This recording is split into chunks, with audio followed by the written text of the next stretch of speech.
Police প্রথমবারের মতো নিজেরা জাতির কাছে তাদের কাজের জন্য ক্ষমা চেয়েছে এবং তারা আনুষ্ঠানিকভাবে সংস্কারের জন্য আবেদন করেছে। যারা জনগণের হয়ে প্রত্যেক দিন পুলিশিং করেন, নিরাপত্তা দেন এবং জনগণকে ভোগান্তি দেন, দুটাই তারা দেন। এই তাদের প্রতিনিধিটা এই কমিশনে থাকা জরুরি আমরা বোধ করছি। এই সপ্তাহে আজকে প্রথম দিনের আলোচনা এখন চলছে ঐকমত্য কমিশনে, এবং প্রথম সেশনে হচ্ছে যে আপনাদের মনে থাকবার কথা, গত সপ্তাহে আমরা রিপিটেডলি ভিতরে এবং আপনাদের এখানে পুলিশ সংস্কার নিয়ে আলাপ করবার জন্য দাবি তুলেছিলাম।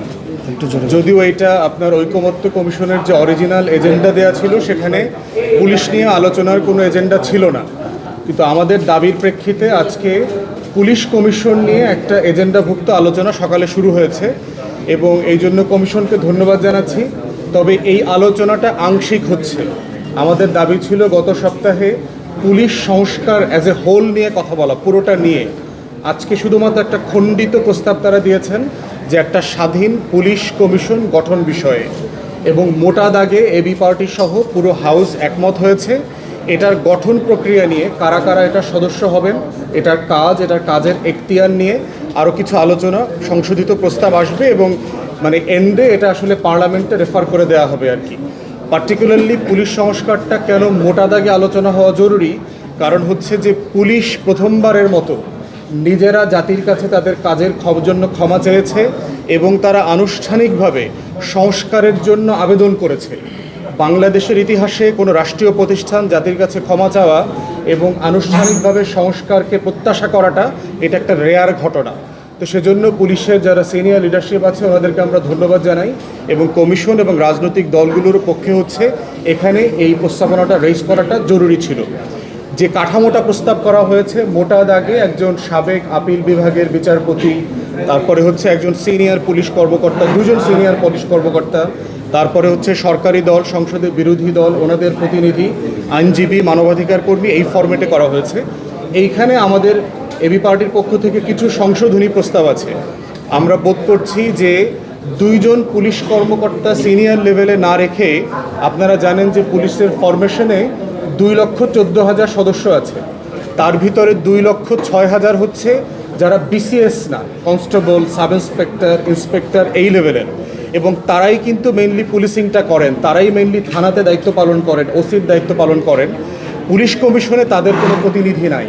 তো যারা জনগণের হয়ে প্রত্যেক দিন পুলিশিং করেন, নিরাপত্তা দেন এবং জনগণকে ভোগান্তি দেন, দুটাই তারা দেন। এই তাদের প্রতিনিধিটা এই কমিশনে থাকা জরুরি আমরা বোধ করছি। বসুন্ধরা টিস্যু, অশুদ্ধতার বিরুদ্ধে এক বিন্দুও ছাড় নয়। দ্বিতীয়ত হচ্ছে সরকারি দল, বিরোধী দলের প্রতিনিধির পরে আবার স্পিকার এবং ডেপুটি স্পিকারের প্রতিনিধি আসলে প্রয়োজন নাই, এটা একই ফ্রেমে আসছে। বরং আমরা বোধ করছি যে একজন রিটায়ার্ড সেশন জাজ দরকার, যিনি আসলে পুলিশ জানেন যে আপনার নিম্ন আদালতে সে তদন্তের জন্য প্রতিবেদন দেয়, মামলাটা সে প্রস্তুত করে, জিডি করা থেকে শুরু করে।